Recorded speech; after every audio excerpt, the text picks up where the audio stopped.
Dans cette nouvelle édition du magazine hebdomadaire de la MINUSCA, ce soir, voici les grands titres de l'information. La ville de Bria réceptionne plusieurs bâtiments réhabilités avec le soutien financier de la MINUSCA.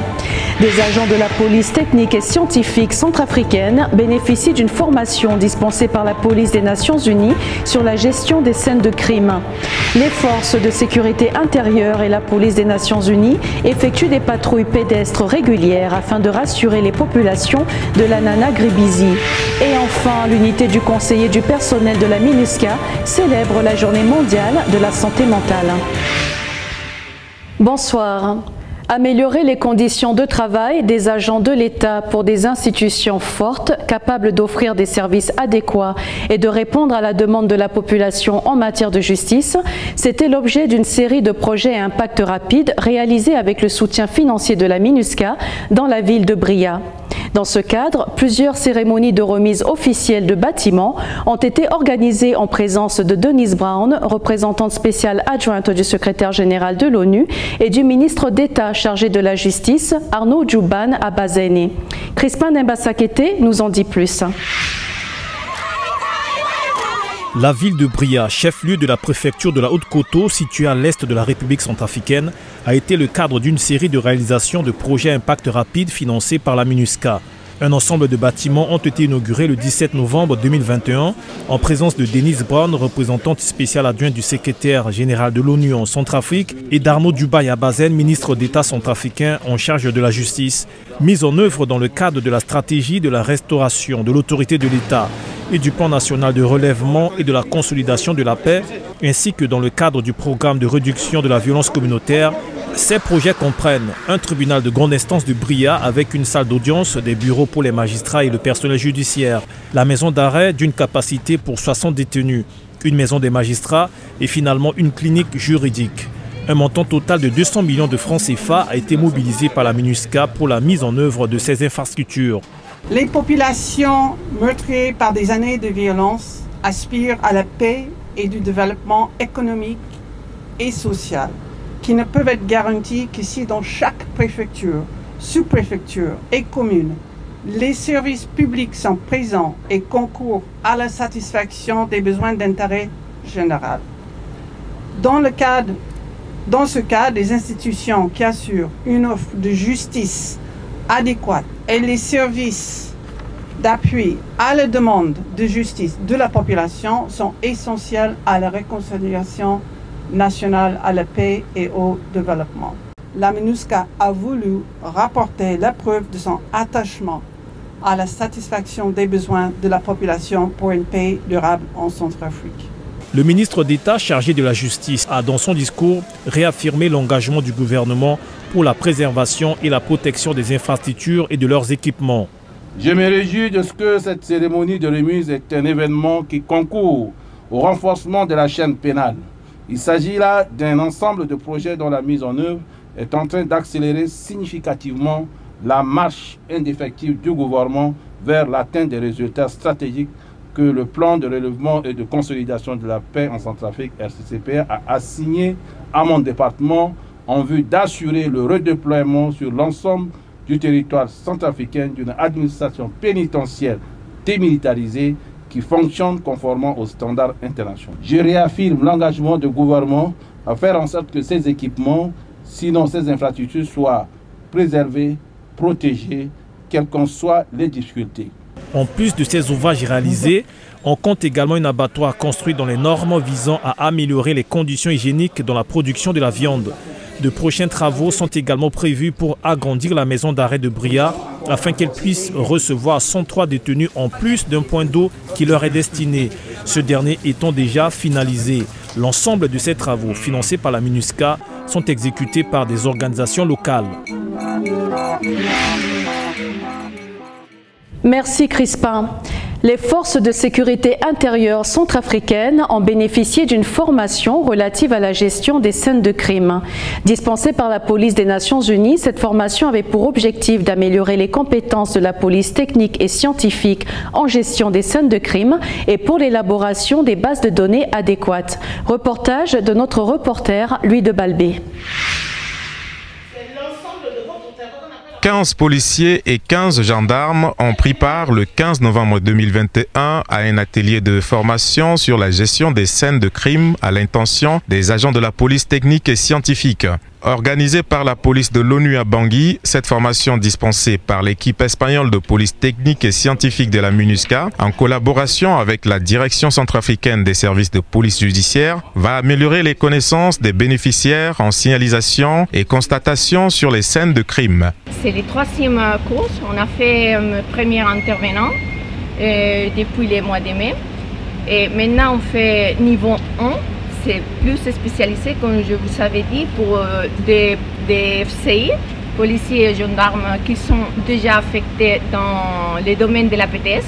Cette formation vise à renforcer les capacités professionnelles et opérationnelles des forces de sécurité intérieure centrafricaines en police technique et scientifique afin de leur permettre de mieux faire signaler et classifier les fiches de gestion des scènes de crime. Le commissaire Blandine Moussa Passa nous l'explique.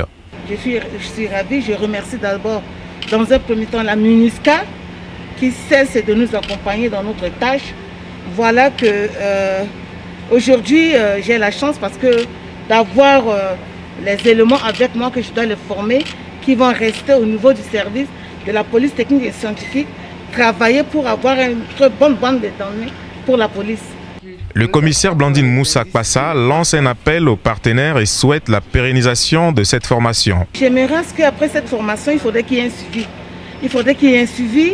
Après la suivi, il faudrait qu'on forme les éléments encore sur les bandes de données. Comment faire rentrer tous leurs dossiers dans un fichier qu'on va y accéder très rapidement alors qu'on continue toujours de travailler manuellement. Si on transmet tous nos dossiers dans une bande de données, ça nous facilite les tâches. Cet atelier de 10 jours est consacré à des cours théoriques et à des exercices pratiques suivis d'une évaluation finale. Il prendra fin le 26 novembre 2021. L'année prochaine, la formation sera axée sur les bases des données. Merci Louis. Direction à présent la ville de Kagabandoro où l'on assiste à des patrouilles conjointes régulières effectuées par les forces de sécurité intérieure et la police des Nations Unies. Réalisées dans le but de renforcer la protection des civils conformément au mandat de la MINUSCA, ces opérations ont permis à la population de cette localité de vaquer à ses occupations comme le témoignent certains habitants dans ce reportage réalisé par Ingrid Swembo. La protection des civils est la mission principale assignée au casque bleu par la résolution 2506 du Conseil de sécurité des Nations Unies. C'est dans ce cadre que les forces de sécurité intérieure centrafricaines, appuyées par la police des Nations Unies, mènent des patrouilles conjointes motorisées et pédestres dans la ville de Kagabandoro et ses environs. Objectif, faciliter la libre circulation des personnes et des biens. Avec les FSI, nous travaillons vraiment en parfaite symbiose et de ce fait, après les événements, on a toujours fait les patrouilles afin de rassurer la population. Surtout que les FSI, à un moment donné, ne pouvaient pas opérer dans toute la ville. Ils étaient vraiment au restreint. Et maintenant, cela est possible. Et cela nous permet maintenant de vraiment aller vers la population afin de pouvoir mettre en exergue la visibilité des FSI et demander aussi aux populations de collaborer avec les FSI. Ali Abakar, l'un des habitants de la ville de Kagabandoro, témoigne de l'impact de ces patrouilles conjointes dans la vie de la population de cette localité au quotidien et la bonne collaboration entre les forces de sécurité intérieure centrafricaines et la police des Nations Unies. Il souhaite que cela puisse continuer pour le bien-être de la population. Parce que auparavant, beaucoup de choses ont changé parce qu'auparavant, les patrouilles ne se font pas dans le 4e arrondissement. Il y a cela 3 mois. Les FSI et la police des Nations Unies font des patrouilles dans notre arrondissement et le taux de banditisme a baissé. Les forces de sécurité intérieure et la police des Nations Unies multiplient des patrouilles dans leurs zones respectives de responsabilité afin de rassurer, de prévenir les violences et de protéger les populations civiles. Merci Ingrid. La santé mentale a été le sujet d'un événement organisé par l'unité du conseiller du personnel. La base logistique de la mission a été le cadre d'une rencontre pour sensibiliser le personnel de la MINUSCA à Bangui et dans les régions sur la nécessité de prendre conscience de l'importance de la santé mentale et des services disponibles accessibles à tous. Crispin Demba-Sakete nous en dit plus. Le vendredi 19 novembre 2021, l'unité du conseil du personnel de la MINUSCA a organisé la célébration de la Journée mondiale de la santé mentale avec pour objectif de sensibiliser le personnel de la mission sur les questions liées à la santé mentale, son importance dans la vie quotidienne, les moyens pour mieux gérer les facteurs de stress et les impacts négatifs de la Covid-19. Les membres de la direction, représentés par Denise Brown, représentante spéciale adjointe du secrétaire général de l'ONU, le commandant de la force de la MINUSCA, le général de corps d'armée Daniel Sidiki Traoré, ainsi que Souleymane Thioune, le chef par intérim du personnel, ont également répondu présent et souligné l'importance de la santé mentale. Nous avons traversé des moments assez difficiles, dus bien entendu à la pandémie de la Covid-19, des moments qui nous ont éprouvés, qui ont éprouvé nos familles et nos relations, des moments qui nous ont éprouvés psychologiquement, qui nous ont éprouvés au plan de la santé, au plan de l'affection, puisque certains de nos collègues, certains de nos proches ont été emportés par la maladie. Pour remplir le mandat, vu les conditions de vie, vu l'environnement, le contexte difficile, il est extrêmement important que tous les staffs soient sains et soient d'abord sains mentalement. Cette année, le thème choisi par l'Organisation mondiale de la santé est « Faisons des soins de santé mentale pour tous une réalité » afin de sensibiliser sur le fait que très peu de personnes ont accès aux soins pour des problèmes de santé mentale. Au niveau de la MINUSCA, cette thématique est mise au premier plan lors de cet événement organisé afin de mieux faire connaître au personnel de la mission les structures mises à leur disposition pour une meilleure prise en charge en cas de problème de santé mentale. Il s'agit de l'unité du conseiller du personnel de la MINUSCA, des pères aidants, de l'unité du bien-être et du service médical. Ces 4 unités apportent leur expertise en matière de santé mentale à travers l'organisation d'ateliers, de campagnes de sensibilisation, des consultations individuelles ou en groupe. Cette année, en 2021, nous avons plus de 600 personnes que nous avons vues en session individuelle pour différents facteurs de stress qui peuvent être personnels, liés au lieu du travail, liés aux problèmes de sécurité, les incidents critiques, etc. Mais les indicateurs de la promotion de la santé mentale, c'est quand nous allons voir par exemple qu'il y aura moins d'absentéisme. Les indicateurs aussi, c'est comment les équipes travaillent entre elles de manière dynamique. Parce que quand il y a beaucoup de conflits, par exemple, dans les équipes, ou quand quelquefois il y a des problèmes de harcèlement, ça veut dire qu'il y a des problèmes de santé mentale. Et quand cela diminue, ça veut dire qu'il y a une bonne santé mentale qui est en train de s'opérer. Afin de toucher un plus grand nombre du personnel national et international, que ce soit les civils ou les personnes en uniforme, surtout ceux qui se trouvent dans les zones géographiques à risque, l'unité du conseiller du personnel travaille en collaboration avec des volontaires, encore appelés des pères aidants, qui apportent un appui psychosocial. Le fait que quelqu'un soit dans des difficultés et il a le sentiment qu'il y a d'autres personnes qui peuvent être disponibles pour l'écouter. Et en plus de cela, le travail que nous faisons, nous contribuons donc d'une manière indirecte ou si vous voulez aussi direct à l'accomplissement ou bien à la mise en œuvre du mandat de la MINUSCA, parce que chacun a besoin d'être en bonne santé, psychologiquement, mentalement et dans tout le corps pour pouvoir continuer à mettre en œuvre sa mission. Le personnel de la préfecture a également pu participer à cette célébration par visioconférence. Au total, l'unité du conseiller du personnel travaille en collaboration avec une 60aine de pères aidants exerçant à Bangui et dans les 11 préfectures de la République centrafricaine. Merci Crispin. Justement, dans quelques instants, nous irons retrouver Khadijatou Gourou, chef de l'unité du conseiller du personnel de la MINUSCA. Elle nous parlera plus en détail de la mission importante qu'elle réalise avec son équipe sur les questions de santé mentale. Elle sera interviewée par notre collègue Billy Aminou Alao. Restez avec nous.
Nous sommes de retour et sans plus tarder, nous allons parler de la santé mentale avec Khadijatou Gourou et Billy Aminou Alao. Nous les écoutons.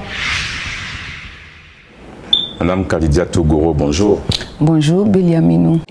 Vous êtes la chef de l'unité conseiller du personnel de la MINUSCA. Le 19 novembre 2021, votre unité a célébré la journée mondiale de la santé. Qu'est-ce que c'est cette journée? Et dites-nous quels sont les objectifs visés par cette célébration. Ok, merci. Alors, chaque année, l'Organisation mondiale de la santé identifie un thème pour célébrer la journée santé mentale en vue de faire la promotion de la santé mentale. Pourquoi? Parce que la santé mentale a toujours été considérée, comme nous le disons, le parent pauvre de la médecine ou le parent pauvre des différentes interventions en matière de santé pour les individus. Alors, cette année, le thème, c'est le respect des droits faisant-en une réalité. Ça veut dire quoi? Ça veut dire que chaque être humain a le droit d'avoir accès aux services de santé mentale. Malheureusement, ces services de santé mentale, leur accessibilité est insuffisante. Et le Covid est venu nous le rappeler, parce que nous avons vu comment la pandémie du Covid, avec les déchirures, nos habitudes qui ont été, d'abord ça nous a surpris, nos habitudes qui ont été complètement changées. Nous avons vu l'impact négatif sur la santé mentale des populations et les staffs des Nations Unies que nous sommes. Alors, mais cette journée santé mentale de cette année, l'accès aux services de santé mentale est une réalité au sein du système des Nations Unies. Parce que nous avons mon unité, qui est l'unité de conseil du personnel. Nous avons l'unité du bien-être. Nous avons le service médical. Nous avons les pères aidants formés. Alors, ces 4 unités ensemble sont là comme des services de santé mentale et les staffs des Nations Unies, en tout cas au niveau de la MINUSCA, ont accès à ces services. Et c'est cette promotion que nous voulons faire pour que justement les staffs viennent plus consulter ces services de santé mentale pour leur bien-être. Et quel est le rôle de votre unité au sein de la MINUSCA? Alors, le rôle de mon unité, c'est de contribuer à assurer le bien-être de nos collègues. Pourquoi? Nous sommes dans une mission de maintien de la paix. Nous savons que le stress au quotidien, les incidents critiques qui peuvent être au quotidien, plus d'autres facteurs de stress qui sont là, peuvent avoir un impact sur la santé mentale des staffs. Et c'est pour cela que mon unité est là justement pour pouvoir aider les staffs en faisant des sessions individuelles. Un staff qui a des signes de stress, qui ne se sent pas bien ou qui est victime d'un trauma psychique viendra vers nous. Nous faisons également de la sensibilisation pour que les staffs comprennent ce qui leur arrive et qu'ils viennent vite consulter. Nous distribuons du matériel psycho-éducatif sur plusieurs thématiques en lien avec la gestion du stress, les traumas psychiques, le bien-être, et nous faisons des e-bulletins, etc. Et nous parlons aussi avec les managers, avec le leadership pour donner des conseils en matière de bien-être, tout ce qui peut promouvoir la santé mentale de nos collègues. Et donc, nous sommes là comme les personnes garantes du soutien psychosocial à apporter au staff pour renforcer leur capacité de résilience pour qu'ils puissent bien faire face aux problèmes de stress et tout ce qui peut affecter notre santé mentale au quotidien. Et comment se déroule votre travail en dehors de Bangui dans les préfectures de la RCA? Alors, en dehors de Bangui, nous sommes deux conseillers du personnel à Bangui. Nous avons un conseiller du personnel au niveau de Kagabandoro. Très bientôt, dans quelques semaines, nous aurons un conseiller du personnel à Bria et nous sommes en train de nous battre pour avoir un autre conseiller du personnel à Boire, qui sont les 3 principaux secteurs. Et ces conseillers du personnel vont interagir avec les autres régions pour pouvoir assurer toutes ces prises en charge psychosociales dont ont besoin nos staffs. Et ce que nous avons fait, nous n'avons pas attendu d'avoir des conseillers du personnel. J'ai été seule pendant 2 ans et c'est en ce moment que j'ai mis en place au niveau de la MINUSCA les pères aidants. Les pères aidants, ce sont des collègues volontaires que mon unité a formés à l'écoute, comment écouter, comment identifier un problème de stress chez un collègue et comment apporter le premier soutien psychosocial, et tout ça sous ma supervision et sous la supervision de mes autres collègues, parce qu'ils ne sont pas professionnels de la santé mentale. Et ça, ce sont des personnes qui sont en première ligne, qui sont capables de vite voir ce qui se passe. Et il est plus facile d'aller chez eux, par exemple, d'aller vers son père, que de dire, bon, je vais aller chez le staff consulaire. Et ces personnes nous rapportent l'information et nous faisons cette gestion. Alors, toutes les 11 régions de la MINUSCA ont des PERIDA. Et comment évaluez-vous l'impact de votre travail sur la santé mentale du personnel de la MINUSCA? Les problèmes de santé mentale, on a toujours dit que ce sont les tueurs silencieux. C'est-à-dire ça te tue en silence. J'aime bien donner cet exemple. Quand aujourd'hui quelqu'un a une fracture de la jambe, ça saigne. Les services de santé, les familles, tout le monde entoure cette personne parce que c'est visible. Mais quand quelqu'un vous dit « je suis fatigué, j'ai pas envie de travailler, j'ai du mal à me concentrer sur mon travail », peut-être que je ne dors pas, peut-être que cette personne est en train de développer un état dépressif. Mais qu'est-ce que l'entourage va dire? Oh, il est juste paresseux. Il n'a pas envie de travailler, alors que c'est une dépression qui est en train de ronger, ou même un autre problème de santé plus grave.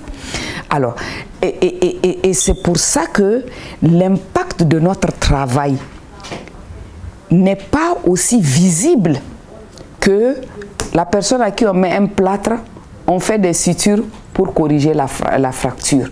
Donc l'impact n'est pas très visible, l'impact est silencieux.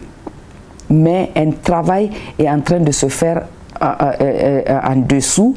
Et pour ça, pour évaluer l'impact de notre travail, il nous faut des indicateurs. Par exemple, avec mon expérience dans la mission, le taux d'absentéisme. Quand les collègues vont en congé, quelquefois ils ont du mal à revenir. Ce qui fait que ça va faire une charge de travail pour les autres collègues. Et ça perturbe l'organisation du travail. Et très souvent, ces absentéismes peuvent être liés aux facteurs de stress que vivent les staffs. Alors, le fait que le taux d'absentéisme diminue, par exemple, dans la mission, ça peut être un indicateur. Un autre indicateur, le conflit, les mésententes, les déchirures dans les sections ou les unités, ça peut dire qu'il y a un problème de santé mentale ou de stress. Et quand maintenant les sections ou les unités fonctionnent bien, de manière harmonieuse, on peut dire que le niveau de santé mentale, il y a un certain bien-être qui se développe là. Et je peux donner autant d'exemples comme ça qui peuvent être des indicateurs qui ne sont pas très visibles, qui sont aussi difficiles à apprécier et qui vont se faire au long cours. Voilà, c'est avec le temps vraiment qu'on peut asseoir et identifier et voir, apprécier ces indicateurs-là. Mais nous le voyons aussi au quotidien. Je vais donner un exemple. Hier, j'ai reçu une personne qui était venue me voir, qui a dit « Diatou, je ne dors pas parce qu'il y a un gros facteur de stress ».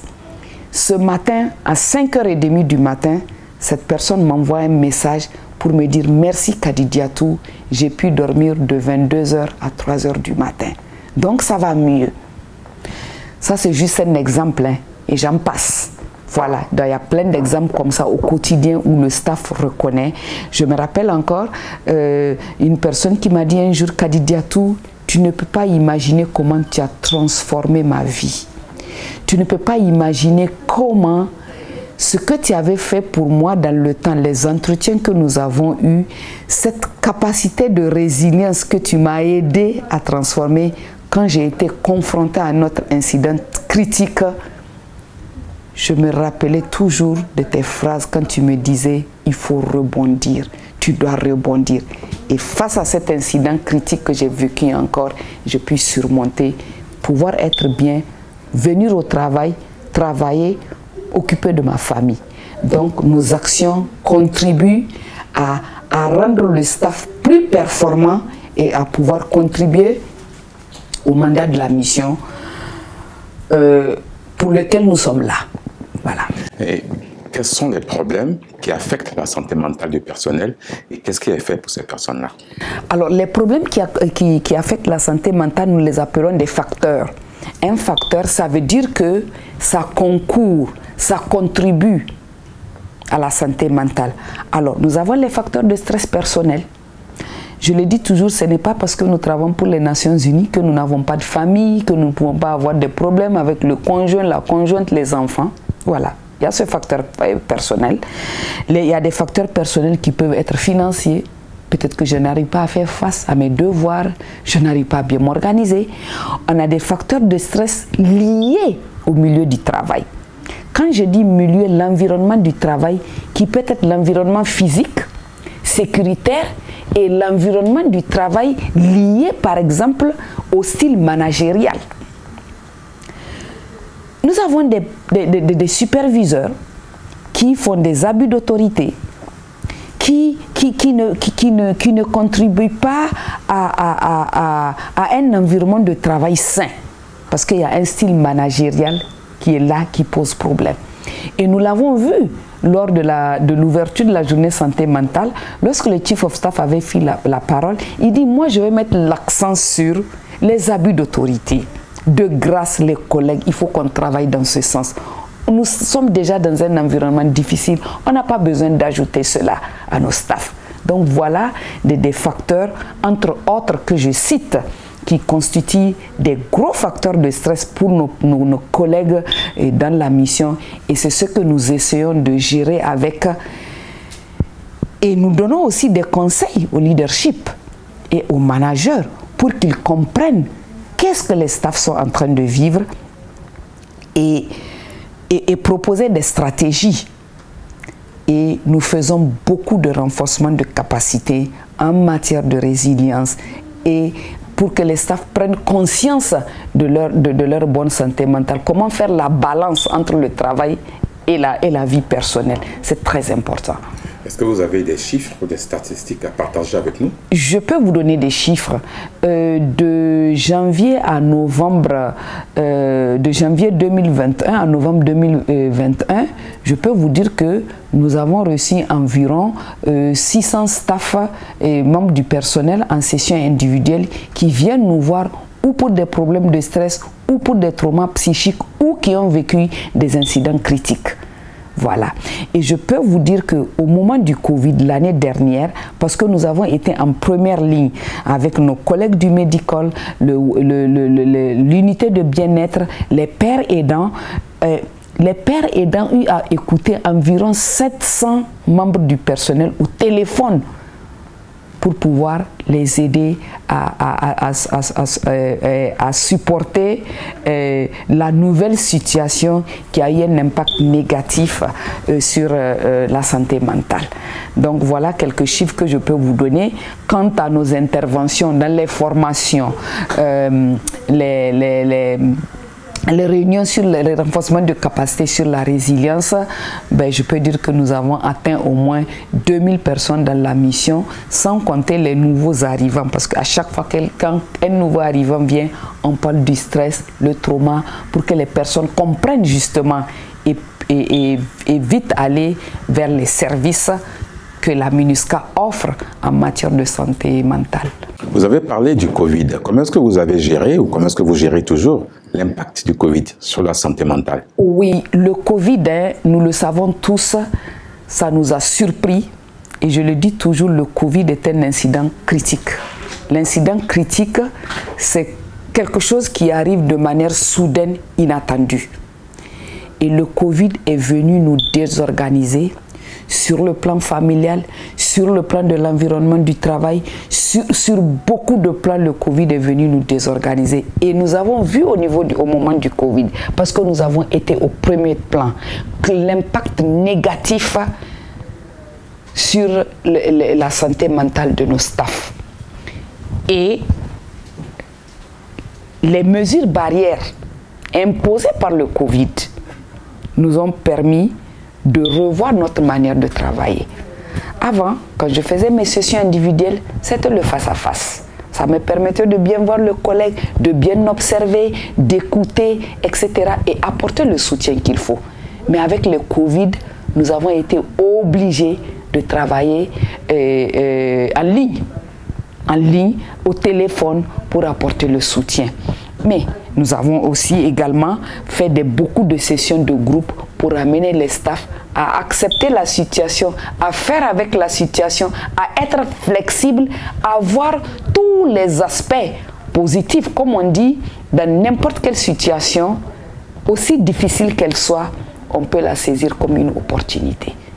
J'ai eu des staffs qui m'ont dit, j'avais un piano que j'avais ici, je n'ai jamais joué à ça. Au moins du Covid, je l'ai fait. Au moins du Covid, j'ai fait beaucoup de sport et je me suis renforcée physiquement. Quelqu'un m'a dit, mais Kadidiatou, je ne savais pas que j'étais patient. Là, ça fait 7 mois que nous sommes ici, à la maison, enfermés. Mais pourtant, j'arrive à travailler et savoir que bon, ça peut arriver. Donc vraiment, nous avons beaucoup renforcé les capacités de résilience et nous avons apporté beaucoup de soutien psychosocial. Et quel conseil est-ce que vous pouvez donner pour une bonne santé mentale? Alors, pour une bonne santé mentale, c'est d'abord être conscient que ma santé dépend en grande partie de moi. Ma santé, elle est physique, elle est mentale, psychique, elle est environnementale. Qu'est-ce que je vais faire moi-même? Quelle est ma contribution pour pouvoir m'offrir toute cette bonne santé mentale et ce bien-être? Comment est-ce que je vais revoir mes pensées négatives pour les transformer en pensées positives? Comment est-ce que je vais apprécier et avoir de la gratitude par rapport à ce qu'on a? C'est ce que je disais au moment du Covid au staff. J'ai dit, au moins vous avez du travail. Combien de personnes ont perdu leur boulot? Au moins vous pouvez vous occuper de votre famille, même si vous êtes loin. Ce qui constitue pour nous dans les missions de maintien de la paix, l'éloignement avec les familles constitue un facteur de 7. Comment est-ce que je vais cultiver au quotidien l'art du bien-être, l'art du bonheur, l'art d'être heureux? Ceci m'appartient en tant qu'être humain. Je suis la personne garante de cet art du bonheur qui se construit, parce que le bonheur est un art. Mais bien sûr, à côté de ça, j'ai ces professionnels de la santé mentale, le conseil du personnel, l'unité de bien-être, le service médical, le père aidant, qui n'est pas professionnel de santé mentale, mais qui est bien formé à l'écoute et pour offrir le soutien qu'il faut en matière de santé mentale. Alors, c'est d'être conscient que quand mes capacités sont dépassées, ces personnes-là sont là pour moi. Je vais les voir pour avoir le soutien qu'il faut. Et c'est pour ça que l'appel que j'ai toujours lancé aux collègues, je leur dis, si vous ne parlez pas de votre bien-être ou de votre problème de santé mentale, ce sont les autres et votre corps qui vont en parler à votre place. Alors faites parler la bouche pour faire taire le corps. Parce que si la bouche se tait, le corps parle. Alors que quand la bouche parle, le corps va se taire. En ce sens qu'on va vous aider. Et une autre chose que je dis aussi à mes collègues, si vous ne prenez pas bien soin de votre bien-être, santé physique, mentale, environnementale, vous allez être forcé de prendre soin de votre maladie, qui est la conséquence de ne pas prendre soin de vous-même et de votre bien-être. Alors, il n'y a pas de santé, il n'y a pas de vraie santé sans santé mentale. Et l'accès aux services de santé mentale est un droit. Alors, mes chers collègues, saisissez votre droit. En tout cas, les Nations Unies ont mis en place des structures pour vous aider. Merci. Madame Kadidiatou Goro, merci. Merci beaucoup, Billy Aminou. C'était un plaisir. Moi, pareillement. Merci Billy Aminou et Kadidiatou pour ces informations très utiles. Ainsi s'achève cette édition. On se retrouve très prochainement. D'ici là, prenez bien soin de vous et à très bientôt.